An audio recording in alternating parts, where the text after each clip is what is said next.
श्री शिवमानसपूजा रत्नैः कल्पितमासनं हिमजलैः स्नानं च दिव्याम्बरम् नानारत्नविभूषितं मृगमदा मोदाङ्कितं चन्दनम् जाति चम्पकबिल्वपत्ररचितं पुष्पं च धूपं तथा दीपं देवदयानिधे पशुपते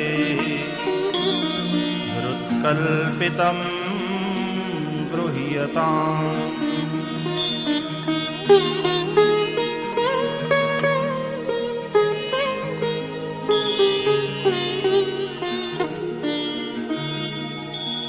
सौवर्णे नवरत्नखण्डरचिते पात्रे घृतं पायसं भक्ष्यं पञ्चविधं पयोदधियुतं रम्भाफलं पानकम् शाकानामयुतं जलं रुचिकरं कर्पूरखण्डोज्ज्वलं ताम्बूलं मनसा मया विरचितं भक्त्या प्रभो स्वीकुरु।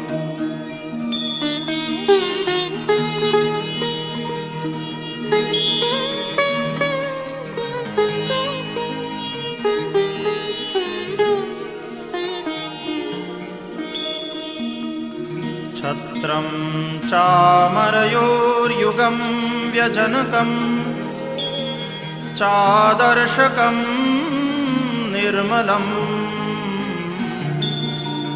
वीणाभेरिमृदङ्गकाहलकला गीतं च नृत्यं तथा साष्टाङ्गं प्रणतिस्तुतिर्बहुविधा ह्येतत्समस्तं मया सङ्कल्पेन समर्पितं तव विभो पूजां गृहाण प्रभो।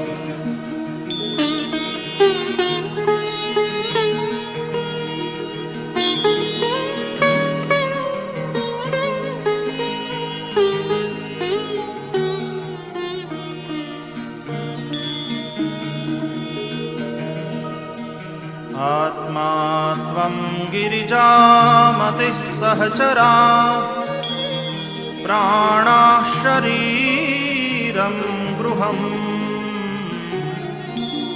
पूजा ते विषयोपभोगरचना निद्रा समाधिस्थितिः संचारः पदयोः प्रदक्षिणविधिः स्तोत्राणि सर्वा गिरो यद्यत् कर्म करोमि तदखिलं शम्भो तवाराधनम्।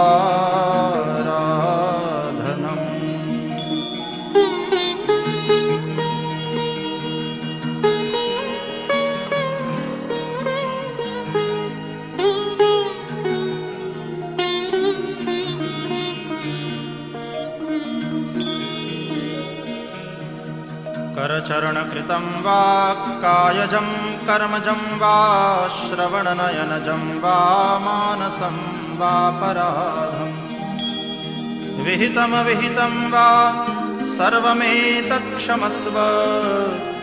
जय जय करुणाब्धे श्रीमहादेव शम्भो।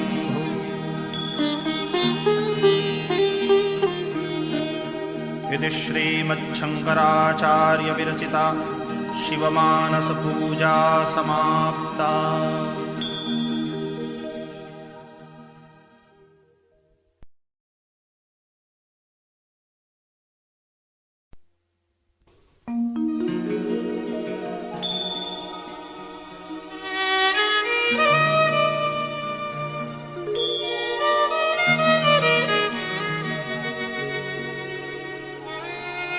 श्री शिवमानसपूजा।